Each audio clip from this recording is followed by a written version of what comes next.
ایک بزرگ ابراہیم رحمۃ اللہ علیہ فرماتے ہیں کہ ایک سال سخت ترین گرمی کے زمانے میں حج کو چلا۔ لو بڑی شدت سے چل رہی تھی۔ جب میں عین وسط حجاز پہنچا تو اتفاقاً قافلے سے بچھڑ گیا۔ تھکاوٹ کی وجہ سے مجھ پر کچھ غنودگی سی طاری ہو گئی۔ کچھ دیر بعد دفتن جو آنکھ کھلی تو خود کو جنگل بیابان میں پایا اور دور سے دیکھا کہ ایک شخص تیزی سے میری طرف چلا آ رہا ہے۔ قریب آیا تو یہ ایک کمسن لڑکا تھا جس کی داڑھی بھی ابھی صحیح طرح سے نہیں نکلی تھی۔ وضع اور قطع سے اس قدر حسین گویا 14ویں رات کا چاند۔ میں نے اس کو سلام کیا۔ لڑکے نے جواب میں وعلیکم السلام ابراہیم کہہ کر پکارا۔ میرا نام لینے پر مجھے انتہائی حیرت ہوئی۔ مجھ سے صبر نہ ہو سکا۔ میں نے بڑے تعجب سے پوچھا، اے صاحبزادے، تجھے میرا نام کس طرح معلوم؟ تو نے تو مجھے کبھی دیکھا بھی نہیں اور نہ ہی تیری میری کوئی شناسائی ہے۔ کہنے لگا، اے ابراہیم، جب سے مجھے معرفت الہی حاصل ہوئی ہے میں انجان نہیں بنا۔ میں نے پوچھا، اس سخت گرمی میں اس جنگل میں تجھے کیا مجبوری کھینچ لائی ہے؟ کہنے لگا، اے ابراہیم، اس رب کے سوا میں نے کبھی کسی سے انس پیدا ہی نہیں کیا اور نہ اس کے سوا کسی کو ساتھی اور رفیق بنایا۔ میں اسی کی طرف منتقل ہو چکا ہوں اور اس کے معبود ہونے کا اقرار کر چکا ہوں۔ ابراہیم رحمۃ اللہ علیہ فرماتے ہیں، میں نے لڑکے سے سوال کیا، تیرے کھانے پینے کا ذریعہ کیا ہے؟ لڑکے نے جواب دیا، محبوب نے اپنے ذمے لے رکھا ہے۔ میں نے کہا، قسم سے ان عوارض کی وجہ سے جو تو نے ذکر کیے تیری جان کے ہلاک ہونے کا اندیشہ ہے۔ میرا یہ سوال سن کر اس نے روتے ہوئے چند اشعار پڑھے۔ کون شخص ڈرا سکتا ہے مجھ کو جنگل کی سختی سے، حالانکہ میں اس جنگل کو اپنے محبوب کی طرف چل کر قطع کر رہا ہوں۔ اس پر ایمان لا چکا ہوں جو مجھ کو بے چین کر رہا ہے۔ میرا شوق ابھارے جا رہا ہے۔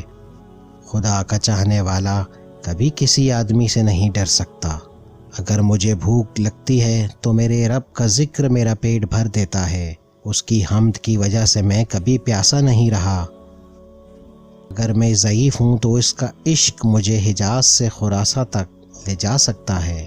اے ابراہیم، میرے بچپنے کی وجہ سے مجھے حقیر نہ سمجھ۔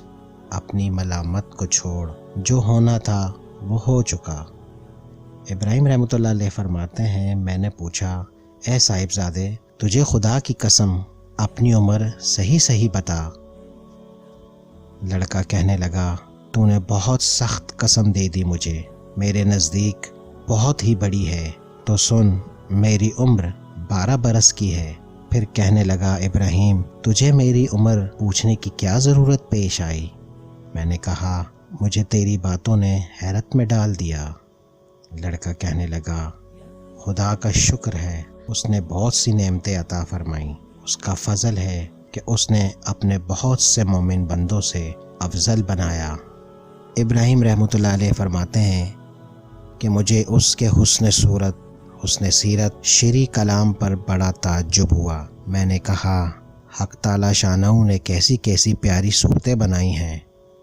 اس لڑکے نے تھوڑی دیر سر نیچے جھکا لیا، پھر اوپر نظر اٹھا کر مجھے دیکھا اور چند اشعار پڑھے۔ اے ابراہیم، اگر میری سزا جہنم ہوئی تو میرے لیے ہلاکت ہے۔ اس وقت میری یہ رونق اور خوبصورتی میرے کیا کام آئے گی؟ اس وقت میری ساری خوبیوں کو عذاب ایبدار بنا دے گا۔ جہنم میں طویل عرصے تک رونا پڑے گا۔ اللہ جل شانہ یہ فرمائے گا، اے میرے بدترین غلام، تو میرے نافرمانوں میں سے ہے۔ تو نے دنیا میں میرا مقابلہ کیا، میری حکم عدولی کی، میرے عہد و پیمان کو بھول گیا، میری ملاقات کو بھول گیا۔ اے ابراہیم، تو اس دن دیکھے گا کہ فرما برداروں کے منہ 14ویں رات کی چاند کی طرح چمک رہے ہوں گے۔ حق تعالی شانہ اپنے اوپر سے انوار کے پردے ہٹا دیں گے، جس کی وجہ سے یہ فرما بردار اس پاک ذات کی زیارت سے ایسے محبوس ہو جائیں گے کہ اس کے مقابلے میں ہر نعمت، ہر راحت کو بھول جائیں گے۔ حق تعالی شانہ ان فرما برداروں کو خوشنودی کا لباس پہنائیں گے، ان کے چہروں کو رونق اور شادابی عطا کریں گے۔ یہ اشعار پڑھ کر وہ لڑکا کہنے لگا، اے ابراہیم، میں تو وہ ہوں جو دوست سے منقطع ہو گیا ہوں۔ وصال اس کو حاصل ہے جس نے رب تعالیٰ کی اطاعت سے وافر حصہ لیا۔ اس کے بعد اس لڑکے نے کہا، اے ابراہیم، تم اپنے رفقائے سفر سے بچھڑ گئے ہو؟ میں نے کہا، ہاں، میں ان سے بچھڑ گیا ہوں، اور تجھ سے خدا کے واسطے سوال کرتا ہوں کہ میرے لیے دعا کر کہ میں اپنے ساتھیوں سے جا ملوں۔ میرے اس کہنے پر لڑکے نے آسمان کی طرف دیکھا اور کچھ آہستہ آہستہ زبان سے کہا۔ مجھے اس کے ہونٹ حرکت کرتے ہوئے معلوم ہوئے۔ پھر اس وقت مجھ پر ایک دفعہ پھر نیند کا غلبہ سا آیا۔ اس بے ہوشی سے جب افاقہ پایا تو خود کو قافلے کے بیچ میں اونٹ کے اوپر پایا۔ میرا ساتھی مجھ سے کہہ رہا تھا، ابراہیم، ہوشیار رہو، سنبھلے رہو، ایسا نہ ہو کہ اونٹ پر سے گر جاؤ۔ اس لڑکے کا تو مجھ کو پتہ ہی نہ چلا وہ آسمان پر اڑ گیا یا زمین کے اندر اتر گیا۔ جب ہم سارا راستہ طے کر کے مکہ مکرمہ پہنچے اور حرم شریف میں داخل ہوا تو کیا دیکھتا ہوں کہ وہ لڑکا کعبہ شریف کا پردہ پکڑے ہوئے ہے اور زار و قطار رو رہا ہے اور چند اشعار پڑھ رہا ہے۔ میں کعبے کا پردہ پکڑ رہا ہوں، کعبے کی زیارت کر رہا ہوں، لیکن دل میں جو کچھ ہے اس راز کی بات کو تو خوب جانتا ہے۔ میں کعبے کی طرف پیدل چل کر آیا ہوں، کہیں سوار نہیں ہوا، اس لیے کہ میں باوجود اپنی کم سنی کے فریفتہ عاشق ہوں۔ میں بچپن سے ہی تجھ پر مرنے لگا ہوں، جبکہ میں عشق کو جانتا بھی نہ تھا۔ اگر لوگ ملامت کریں کسی بات پر تو میں ابھی عشق کا طفل مکتب ہوں۔ خدایا، اگر میری موت کا وقت قریب آ گیا ہو تو شاید میں تیرے وصل سے بہریاب ہو سکوں۔ اس کے بعد وہ بے اختیار سجدے میں گر گیا۔ میں دیکھتا رہا، اس کے پاس گیا، اس کو ہلایا تو وہ انتقال کر چکا تھا۔ حضرت ابراہیم رحمۃ اللہ علیہ فرماتے ہیں کہ مجھے اس کے انتقال کا بڑا سخت صدمہ ہوا۔ میں وہاں سے اٹھ کر اپنی قیام گاہ پر آیا، اس کے کفن دینے کے لیے کپڑا لیا، مدد کے لیے 2 آدمی ساتھ لیے اور وہاں پہنچا جہاں اس کو مردہ چھوڑ کر آیا تھا۔ تو اب کیا دیکھتا ہوں کہ اس کی لاش کا کہیں پتہ نہیں چل رہا۔ وہاں دوسرے حاجیوں سے دریافت کیا، لیکن کسی کو بھی پتہ نہیں کہ وہ لاش کہاں گئی۔ میں نے سمجھا کہ رب تعالیٰ نے اس کو لوگوں کی آنکھوں سے پوشیدہ فرما رکھا ہے۔ میں وہاں سے اپنی قیام گاہ پر واپس آ گیا۔ مجھ پر کچھ غنودگی سی طاری ہو گئی اور میں نے خواب دیکھا کہ ایک بہت بڑا مجمع ہے اور سب پیش پیش ہیں اور اس قدر نور چمک رہا ہے، ایسے عمدہ جوڑے ہیں کہ ان کی صفات بیان نہیں کی جا سکتی۔ میں نے اس سے پوچھا، تو وہی لڑکا ہے نا؟ کہنے لگا، ہاں ابراہیم، میں وہی ہوں۔ میں نے پوچھا، تیرا انتقال نہیں ہوا کیا؟ لڑکے نے کہا، ہاں، ہو گیا ہے۔ میں نے کہا، میں تجھے تجہیز و تکفین کے لیے بہت تلاش کیا، کہیں پتہ نہ چلا۔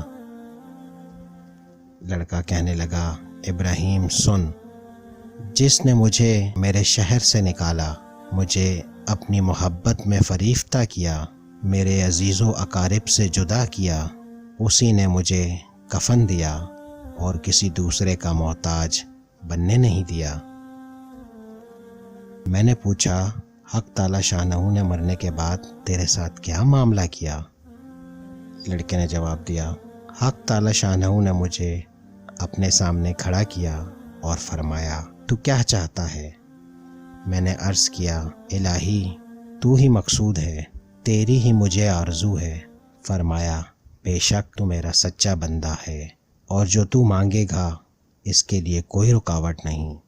میں نے عرض کیا، میں یہ چاہتا ہوں کہ میرے اس زمانے کے تمام آدمیوں میں میری سفارش قبول فرما لے۔ ارشاد ہوا، ان سب کے بارے میں تیری سفارش مقبول ہوگی۔ ابراہیم رحمۃ اللہ علیہ فرماتے ہیں کہ اس کے بعد اس لڑکے نے خواب میں مجھ سے رخصتی کا مصاحفہ کیا اور میں نیند سے بیدار ہو گیا۔ میں نے حج کے باقی جو ارکان تھے وہ پورے کیے، مگر اس لڑکے کی یاد سے اور اس کے رنج سے میرے دل کو قرار نہ تھا۔ میں حج سے فارغ ہو کر واپس ہوا، لیکن حالت یہ تھی کہ راستے میں سارے قافلے والے یہ کہتے تھے، ابراہیم تیرے ہاتھ کی مہک سے ہر شخص حیران ہے، کیسی خوشبو آ رہی ہے۔ یہ واقعہ نقل کرنے والے لکھتے ہیں کہ مرنے تک ابراہیم رحمۃ اللہ علیہ کے ہاتھوں سے خوشبو آتی تھی۔ یہ وہی خوشبو تھی جو خواب میں اس لڑکی کے ساتھ مصاحفہ کرنے کے بعد ابراہیم رحمۃ اللہ علیہ کو حاصل ہوئی۔ اللہ والوں کی کیا شان ہوتی ہے، اللہ ہی جانتا ہے۔